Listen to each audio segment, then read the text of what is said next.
നമ്മുടെ പച്ചക്കറി ചെടികൾക്ക് കൊടുക്കാൻ പറ്റിയ നല്ലൊരു അടിപൊളി വളം നമുക്ക് വീട്ടിൽ തന്നെ ഉണ്ടാക്കിയെടുക്കാം. അതായത് നമ്മുടെ കിച്ചൺ വേസ്റ്റ് കമ്പോസ്റ്റാണ് കേട്ടത്. നല്ല രീതിയിൽ തന്നെ പൊടിഞ്ഞ് കിട്ടിയിട്ടുണ്ട്. ഇതിൽ പഴത്തിൻ്റെ തൊലി, ഉള്ളിത്തൊലി, മറ്റു ഫ്രൂട്ട്സിൻ്റെയും പച്ചക്കറിയുടെ എല്ലാ വേസ്റ്റും ഇതിലിട്ട് നല്ല രീതിയിൽ കമ്പോസ്റ്റ് ആയതാണ്. നമ്മൾ പാവലിൻ്റെ തേയിന് ഇതെങ്ങനെയാണ് ഇട്ട് കൊടുക്കുന്നത് നോക്കാം. ഇതിൻ്റെ ചുവട്ടിൽ ഉണങ്ങിയ കരിയില കൊണ്ടൊക്കെ പുതയിട്ട് കൊടുത്തിരുന്നു. അപ്പോൾ ചുറ്റുഭാഗത്ത് നിന്നും മണ്ണൊക്കെ വേര് പൊട്ടിപ്പോകാത്ത രീതിയിൽ നമുക്ക് ചെറുതായിട്ട് ഇളക്കി കൊടുക്കുക. എന്നിട്ട് 2-3 പിടി വെച്ച് ഈ കിച്ചൺ വേസ്റ്റ് കമ്പോസ്റ്റ് ഇട്ട് കൊടുക്കുക. ഓരോ 10 ദിവസം കൂടുമ്പോൾ എന്തെങ്കിലുമൊക്കെ ജൈവവളങ്ങൾ ഇതുപോലെ ഇട്ട് കൊടുത്ത് കഴിഞ്ഞാൽ നല്ല രീതിയിൽ തന്നെ നമ്മുടെ ചെടികളിലൊക്കെ കായ്ഫലം ഉണ്ടാകുന്നതാണ്.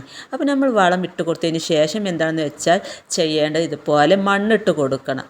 ഓരോ വളർച്ചാ ഘട്ടത്തിലും നമ്മൾ ഇതുപോലെ ചെറിയ രീതിയിൽ വളമൊക്കെ ഇട്ട് അതിൻ്റെ മുകളിലോട്ട് മണ്ണൊക്കെ ഇട്ട് കൊടുത്ത് ഇതുപോലെ ഉണങ്ങിയ കരിയില കൊണ്ടൊക്കെ പുതയിട്ട് കൊടുക്കുക. നല്ല ചൂടാണല്ലോ, ഈ ഒരു സമയത്ത് നമ്മൾ ഉണങ്ങിയ കരിയിലൊക്കെ പുതയിട്ട് കൊടുത്ത് കഴിഞ്ഞാൽ അതിൻ്റെ ചുവട്ട് നല്ല ഈർപ്പവും തണുപ്പൊക്കെ ഉണ്ടാവും. ഫുൾ വീഡിയോ ചാനൽ ഇട്ടിട്ടുണ്ട്.